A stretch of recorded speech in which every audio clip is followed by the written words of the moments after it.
Hi friends, welcome to Chennai food. நிறைய பேருக்கு பாத்தீங்கன்னா இரத்த சோகை பிரச்சனை இருக்குங்க. நம்ம ஹீமோகுளோபின் டெஸ்ட் எடுத்தோம்னா அதோட அளவு ரொம்ப குறைவா இருக்கும். அதை அதிகப்படுத்துறதுக்காக இத சாப்பிடலாமா அத சாப்பிடலாமான்னு சொல்லி தேடி சாப்பிடுவோங்க. அதுக்கான அவசியமே இல்லங்க. நான் சொல்ற இந்த ஒரு பொருளை நீங்க சேர்த்து சாப்பிட்டு பாருங்க. ஹீமோகுளோபினோட அளவு ஒரே மாசத்துல உங்களுக்கு அதிகப்படியாவே இருக்கும். நீங்க அதை சாப்பிட்ட பிறகு டெஸ்ட் எடுத்தே நீங்க பார்க்கலாம். அது என்ன பொருள், அதை வச்சு நாம எப்படி ரெமெடி செய்ய போறோம், அதுதான் இன்னைக்கு நம்ம வீடியோல பார்க்க போறோம். வாங்க பார்க்கலாம்.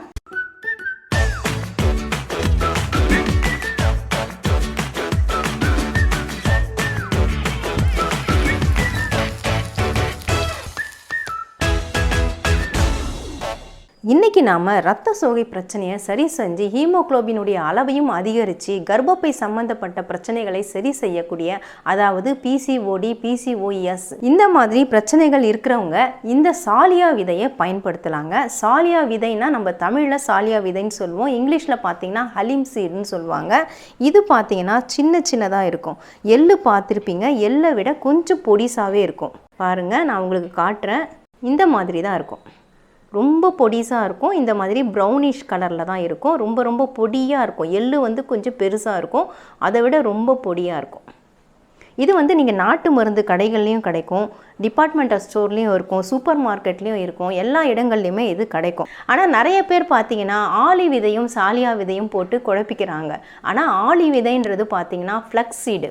அது ஏற்கனவே நான் உங்களுக்கு வீடியோ கொடுத்துருக்கேன். ஆளி விதையை வச்சு லட்டு செய்கிறது நான் ஏற்கனவே வீடியோ கொடுத்துருக்கேன். ஹெல்த்தியான லட்டு எப்படி செய்யணும், அது எப்படி சாப்பிடணும், அது எல்லாமே நான் ஏற்கனவே வீடியோவில் சொல்லியிருக்கேன்.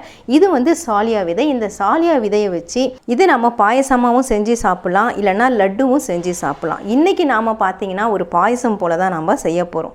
இதை நம்ம இப்படியே பயன்படுத்த முடியாது. இந்த சாலியா விதையை நம்ம ஒரே ஒரு டீஸ்பூன் அளவுக்கு எடுத்தால் போகிறோங்க. அதாவது இந்த அளவுக்கு எடுத்துட்டு இதை 8 மணி நேரம் ஊற வைக்கணும். ஓவர் நைட் நீங்கள் ஊற வச்சுட்டு கூட காலையில் இதை நம்ம ரெசிபியாக செஞ்சு சாப்பிட்லாம். நான் இந்த அளவுக்கு தான் எடுத்து ஊற வச்சுருக்கிறேன். பாருங்கள் எவ்வளவு ஆயிருக்குது, நான் உங்களுக்கு காட்டுறேன். நான் 1 டீஸ்பூன் அளவுக்கு சாலியா விதையை ஊற வச்சேங்க. அதுவே நமக்கு இந்த அளவுக்கு கிடச்சிருக்குது. இது பார்க்கறதுக்கு பாருங்கள் எப்படி நல்லா ஜெல்லி மாதிரி இருக்குது. அப்படியே நான் எடுத்து விட்டுட்டு இருக்கிறேன் ஸ்பூனில். அப்படியே கோர்வையாக ஜெல்லி மாதிரி அப்படியே சேர்ந்தா போல் ஊறி இருக்குது. இந்த மாதிரி ஊற வச்சுட்டு தான் இதை நாம் செய்யணும். இப்போ நீங்கள் ஸ்டவ் ஆன் பண்ணிவிட்டு ஸ்டவ்வில் ஒரு பேன் வச்சுக்கோங்க. நான் 250 ml அளவுக்கு பால் எடுத்திருக்கேன். முடிஞ்ச வரைக்கும் திக்கான பாலாக பயன்படுத்துங்க. பால் நல்லா பொங்கி கொதிச்சு வரணும். இப்போ பால் நல்லா பொங்கிட்டு கொதிக்க ஆரம்பிச்சிருச்சுங்க. இந்த சமயத்தில் கரண்டி வச்சுட்டு நம்ம அப்படியே கலந்து விட்டுடலாம். கலந்ததுக்கு அப்புறமா நம்ம ஊற வச்ச இந்த சாலியா விதை அதை இந்த பாலில் நம்ம அள்ளி சேர்க்கணும். நான் 1 டீஸ்பூன் தான் ஊற வச்சேன். கிட்டத்தட்ட 3-4 டீஸ்பூன் அளவுக்கு நமக்கு கிடச்சிருக்கு. மறுபடியும் இதை நல்லா கலந்து விட்டுக்கோங்க. ஸ்டவ் லோ ஃப்ளேமில் தான் இருக்கணும். இந்த பால்லையே இந்த சாலியா விதை நல்லா வேகணும். கிட்டத்தட்ட ஒரு 10 நிமிஷம் ஆகும்.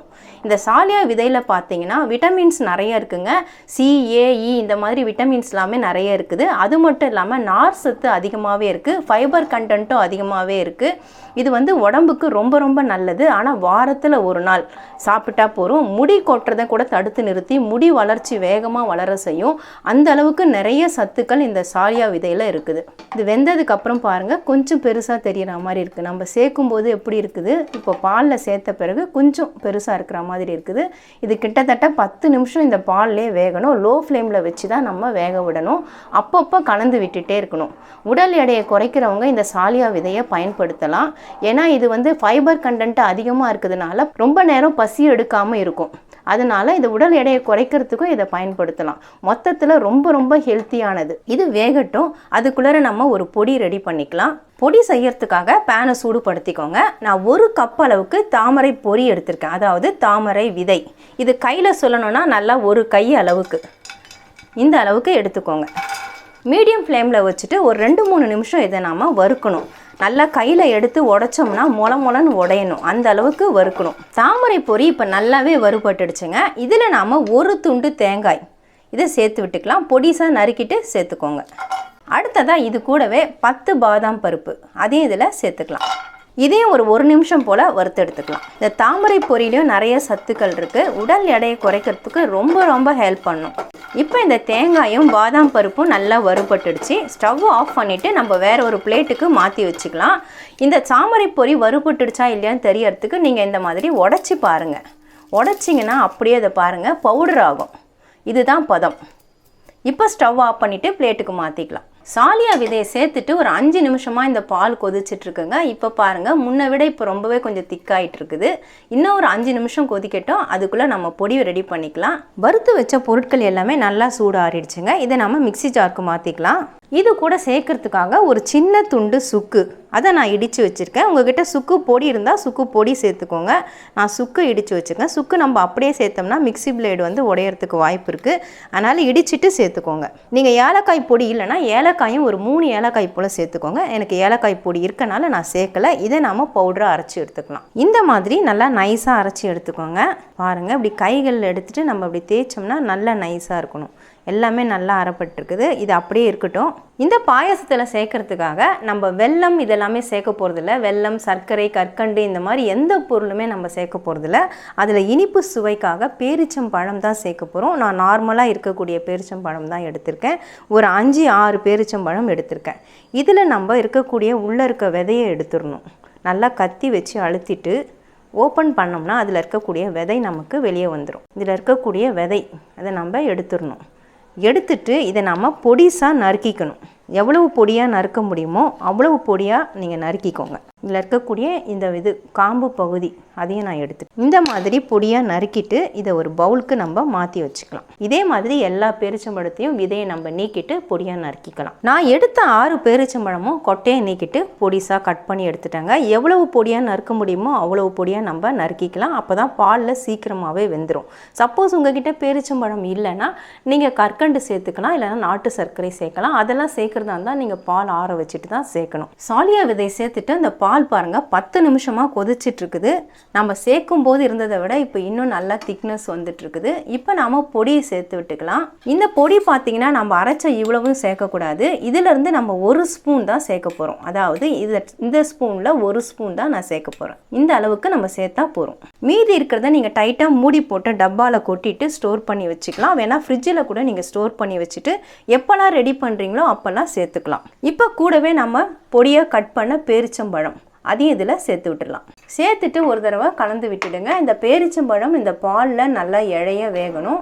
இந்த பொடியோடு சேர்ந்து நல்லா மிக்ஸ் பண்ணி விட்டுடுங்க. இப்போ இந்த பொடியில் சேர்க்கறதுக்காக நான் ஏலக்காய் பொடி தான் சேர்க்க போகிறேன். இந்த பாலில் நம்ம 1/4 டீஸ்பூன் அளவுக்கு ஏலக்காய் பொடி சேர்த்துக்கலாம். 1 சிட்டிகை மஞ்சள் பொடி அதையும் சேர்த்து விட்டுறேன். பாலில் மஞ்சள் பொடி சேர்க்கறது உடம்புக்கு ரொம்ப ரொம்ப நல்லது. நார்மலாகவே பாலில் மஞ்சள் பொடி சேர்த்து குடித்தா சளி, இரும்பல் எல்லாத்தையுமே குணப்படுத்தும். நம்ம எல்லா பொருள்களும் சேர்த்துட்டு கூடவே இதையும் நம்ம சேர்த்துருக்குறோம். இப்போ நல்லா கலந்து விட்டுடுங்க. இந்த பேரிச்சம்பழம் மட்டும் இந்த பாலில் கொஞ்சம் இழைய வேகணும். ஒரு 5 நிமிஷம் நம்ம அப்படியே வேக விட்டுடலாம். அப்பப்போ இந்த மாதிரி கலந்து விட்டுக்கிட்டே இருங்க. பேரிச்சம்பழம் சேர்த்துட்டு பாருங்கள் 5 நிமிஷமாகவே பால் கொதிச்சிட்ருக்கு. அந்த பேரிச்சம்பழம் நல்லா இழைய வேகணும். வெந்தாலும் இந்த மாதிரி துண்டுகள் தெரியும். நம்ம சாப்பிடும் பொழுது ரொம்பவே டேஸ்டியாக இருக்குங்க. இந்த மாதிரி நல்லா கொதிச்சு வந்தால் போதும். நம்ம ஸ்டவ் ஆஃப் பண்ணிடலாம். நம்ம ஆரம்பத்தில் சேர்க்கும் பொழுது பால் எவ்வளவு தண்ணியாக இருக்கிற மாதிரி இருந்தது. இப்போ பாருங்கள், நம்ம அந்த பொடியெலாம் சேர்த்ததுக்கப்புறம் பால் நல்லா திக்காயிடுச்சு. அவ்வளவுதாங்க. ரொம்ப ரொம்ப ஹெல்த்தியான டேஸ்டியான சாலியா பாயசம் ரெடி ஆகிடுச்சு. நான் ஸ்டவ் ஆஃப் பண்ணிடுறேன். நான் 2 பேர் சாப்பிட்ற அளவுக்கு செஞ்சுருக்கேன். அதனால் 2 கப்பு எடுத்து வச்சுருக்கேன். நான் கப்புக்கு மாற்றி விட்டுறேன். நான் ரெடி பண்ண பாயசத்தை 2 கப்லேயும் மாற்றி விட்டுட்டேங்க. அவ்வளவுதாங்க, ஹெல்த்தியான சாலியா சீட் பாயசம் ரெடி ஆகிடுச்சு. இதை எப்போல்லாம் சாப்பிட்ணும் அப்படின்னு பார்த்தீங்கன்னா வாரத்தில் 1 நாள் சாப்பிட்லாம். ஏன்னா இது ரொம்ப ரொம்ப சூடு. இது குளிர்காலங்களில், மழை காலங்களில் வேணால் நீங்கள் வாரத்தில் 2 நாட்கள் கூட சாப்பிடலாம். ஆனால் நார்மலாக சாப்பிட்ணுன்னா வாரத்தில் 1 நாள் தான் நீங்கள் இதை சாப்பிடணும். மற்ற நேரங்களில் சாப்பிடக்கூடாது. இதில் நிறைய ப்ரோட்டீன்ஸ் இருக்குது, அயன் இருக்குது, இந்த மாதிரி நிறைய விட்டமின்ஸ், மினரல்ஸ் எல்லாமே நிறையவே இருக்குது. என்னென்ன இருக்குதுன்னு நான் ஏற்கனவே வீடியோவில் உங்களுக்கு சொல்லியிருக்கேன். அதனால் இதை கண்டிப்பாக சாப்பிட்லாம். வாரத்தில் 1 நாள் ஆனால் சாப்பிடுங்க. பெண்களுக்கு ரொம்ப ரொம்ப நல்லது. கர்ப்பப்பை சம்மந்தப்பட்ட பிரச்சனைகள் எல்லாமே சரியாகும். அது மட்டும் இல்லாமல் முடி கொட்டுறதையும் தடுத்து நிறுத்தி முடி வளர்ச்சியும் வேகமாக வளர்கிறதுக்கு ரொம்பவே ஹெல்ப் பண்ணும். உடல் எடை குறைக்கிறதுக்கும் ரொம்பவே ஹெல்ப் பண்ணும். உடல் எடை குறைக்கணும்னு நினைக்கிறவங்க காலையில் எழுந்த உடனே காஃபி, டீ, டிஃபன் இது மாதிரி எதுவுமே சாப்பிடாதீங்க. இந்த மாதிரி பாயசம் மட்டும் செஞ்சுட்டு வாரத்தில் 1 நாள் சாப்பிடுங்க. உங்களுடைய உடல் எடை ரொம்ப ரொம்ப சீக்கிரமாகவே குறையும். உடம்புல இருக்கக்கூடிய தேவையற்ற கொழுப்புகளை கரைச்சி உடல் எடையை குறைக்கிறதுக்கு ரொம்ப ரொம்ப ஹெல்ப் பண்ணும். அது மட்டும் இல்லாமல் ஹீமோகுளோபின் அளவும் அதிகரிக்கும். இரத்த சோகை பிரச்சனை இருக்கிறவங்களும் சாப்பிட்லாம். இது சின்னவங்கள்லேருந்து பெரியவங்க வரைக்கும் சாப்பிட்லாங்க. ரொம்ப ரொம்ப ஹெல்த்தியானது. நிறைய விட்டமின் மினரல்ஸ் இருக்குது. கண்டிப்பாக நீங்கள் ட்ரை பண்ணி பாருங்கள். டாலியா விதையை பயன்படுத்தி ஹீமோகுளோபின் அளவை எப்படி அதிகப்படுத்துறது, அதை வச்சு எப்படி ரெமெடி செய்கிறது, அதை எப்படியெல்லாம் சாப்பிடலாம், அதுதான் இன்றைக்கி வீடியோவில் பார்த்துருப்பீங்க. ரொம்ப ஹெல்ப்ஃபுல்லாக இருக்குங்க. எல்லாருக்குமே ரொம்ப யூஸ்ஃபுல்லாகவும் இருக்கும். கண்டிப்பாக நீங்கள் ட்ரை பண்ணி பாருங்கள். உங்களுக்கு இந்த வீடியோ பிடிச்சிருந்தா லைக் பண்ணுங்கள், ஷேர் பண்ணுங்கள், சப்ஸ்கிரைப் பண்ணுங்கள். பக்கத்தில் இருக்க பெல் ஐக்கானை கிளிக் பண்ணிக்கோங்க. அதில் ஆல்னு ஒரு ஆப்ஷன் காட்டும், அதையும் கிளிக் பண்ணிக்கோங்க. நன்றி, வணக்கம்.